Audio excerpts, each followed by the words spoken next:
Nagulantang ang marami sa bagong isyu nila Zainab Haraki sa binahagi umano ng ama ng kanyang anak na si Skastikli. Aniya sa kanyang post kamakailan, Pasko na naman di ikaw ang kasama. Zainab baka pwede pa. Para sa bata, binasag ni Bobby Ray Parks Jr. ang kanyang katahimikan para pagsabihan si Skastikli patungkol sa isyu na naman nila ni Zainab Haraki at anak nitong si Bia Haraki. Ray Parks IG post. Pareng Skastikli. Alam ko malungkot ka ngayong Pasko, pero wag mo namang dahilan yang kalungkutan mo para kunin yung mag-ina ko ulit, tapos ano? Iiwan mo na naman sa ere at sasaktan. Wag ka mag-alala, magpapakatatay at asawa ako sa dating mag-ina mo. Pangako, mamahalin ko na parang tunay na anak at aalagaan ko si Zainab. Kaya manahimik ka na at respetuhin mo kung anong meron kami ngayon. Merry Christmas na lang sa'yo. At nito lang nag-post uli si Skastikli sa kanyang IG at ang sabi nito sa kanyang post. Nakagawa lang ako ng mali. But still tatay ako ng mga anak ko.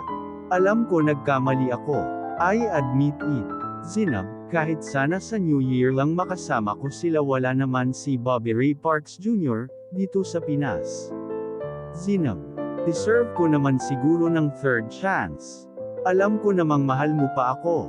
Ayusin natin ito para sa mga anak natin, ayaw kong lumaki sila na iba ang tatay na makilala nila. At hindi na rin nakapagtimpi si Zainab sa ukol sa post ni Skastikli aniya naman sa post ni Zainab.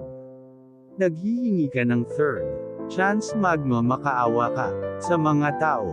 Bakit? Kasi maglalabas ka na naman ng kanta. Lana talaga pera. Gusto na lang new issue para umingay.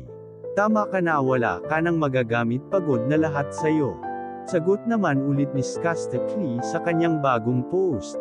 Ito lang yan sa mga basher ko dyan na makikitid ang utak. Kahit naman naging unfaithful ako, naging loyal naman ako sa kanya, kahit ibang babae kasama ko, siya pa rin naman laman ng isip at puso ko. I believe I deserve the third chance at pangako hindi ko ito sasayangin. At usap-usapan ngayon ang sweet na ibinahagi nito sa social media ang sweet video call nila ni Zainab Haraki at ang boyfriend nitong si Bobby Ray Parks Jr. ayon sa kanila sweet combo by video call. Ayaw na raw ni Ray Parks Jr. na boyfriend lang ang pakilala o tawag sa kanya ni Zainab Haraki, kaya naman sa bagong vlog ni Zainab, asawa ko, na ang laging banggit sa kanyang Daddy Ray. Anong masasabi ninyo sa isyu nila Zainab Haraki at Ray Parks Jr., Skastikli?